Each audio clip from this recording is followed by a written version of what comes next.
সাংবাদিকতা আসলে খুবই একটা চ্যালেঞ্জিং পেশা। যদি সাংবাদিকতাই বলি, এটা খুবই মানে আমার মনে হয় যত পেশাই আছে সব পেশাই মোটামুটি চ্যালেঞ্জিং পেশা। সাংবাদিকতা পেশাটা একটু ব্যতিক্রমধর্মী চ্যালেঞ্জিং পেশা।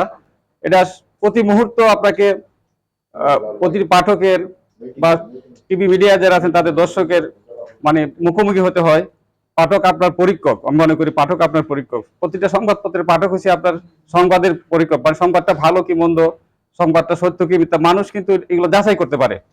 তো আমরা চেষ্টা করছি, আমার সাংবাদিকতা জীবনের শুরু থেকে আমি চেষ্টা করছি সব সময়, যেখানে আমি দৈনিক ইনকিলাব যখন বাংলাদেশের সবচেয়ে বেশি সার্কুলেশনের পত্রিকা ছিল, সবচেয়ে গ্রহণযোগ্য পত্রিকা ছিল, সেই পত্রিকায় কাজ করেছি। আমি তখনও চেষ্টা করেছি মানে সত্য সংবাদ তুলে আনার জন্য।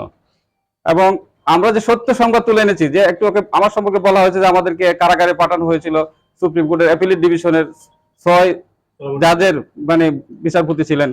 তো ওইখানে আমরা যে সত্য প্রকাশ করছি, আমরা আমাদের নিউজ যে সত্য ছিল তারা নিজেরাই কিন্তু স্বীকার করেছেন। কিভাবে স্বীকার করেছেন? আমরা আমাদের নিউজের পক্ষে, আমার সম্পাদক মহোদয় ওখানে আপনার পক্ষে যে তথ্য প্রমাণ উপস্থাপন করার চেষ্টা করেছিলেন। তখন বিচারপতি মতিন সাহেব ওনার বসা ছিলেন।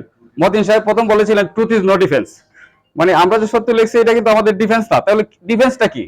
আপনার সত্যটা যদি ডিফেন্স, মানুষ তো আদালতে যায় সত্য জিনিসটা, সত্য ডকুমেন্টসটা নিয়ে যায়, আমি এটার মাধ্যমে আদালত থেকে বেঁচে আসবো, মানুষের বিরুদ্ধে মামলা হয়, আমি যাই, আমার আইনজীবীরা কি করেন, তাদের পক্ষে সত্য কথাটা বলার চেষ্টা করেন যে ঘটনাটা এটা না, ঘটনাটা এটা হলো সত্য, এটার পক্ষে সত্য প্রমাণ দেন যে ঘটনাটা সত্য।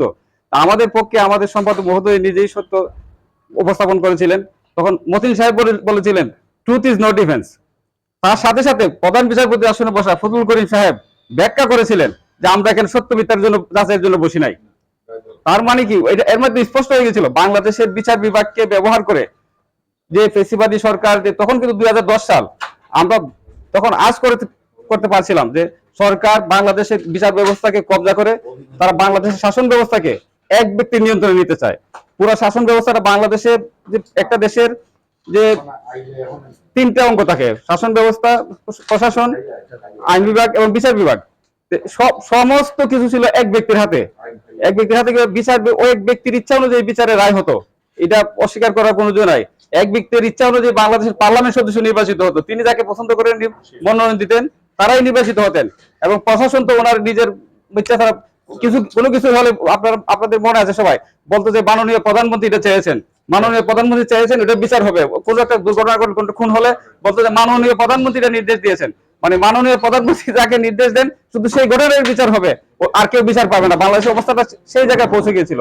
আল্লাহর রহমত, বিশেষ রহমত, আমরা সেই জায়গা থেকে বাংলাদেশের মানুষ একটা বিপ্লবের মাধ্যমে, একটা গণ বিপ্লবের মাধ্যমে আমরা সেই জায়গা থেকে মুক্ত হয়েছি।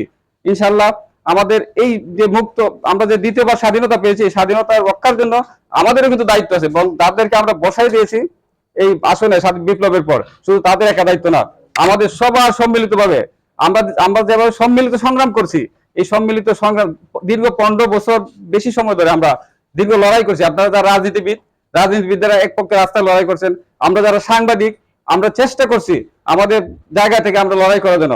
লড়াই করতে গিয়ে আপনারা জানেন যে আমার দেশ পত্রিকা, আমাদের স্কাইপ স্ক্যান্ডাল, আমাদের আলমগীর ভাই বলেছেন যে স্কাইপ স্ক্যান্ডাল, আমাদের মাস্টার সাহেব একটা ভুল তথ্য দিয়েছেন, মানে সরি মাফ করবেন, এটা আসলে আমরা কিন্তু ওই ইকোনমিস্ট থেকে আমরা অনুবাদ করে নাই, নিউজটা ছিল আমাদের অরিজিনাল নিউজ।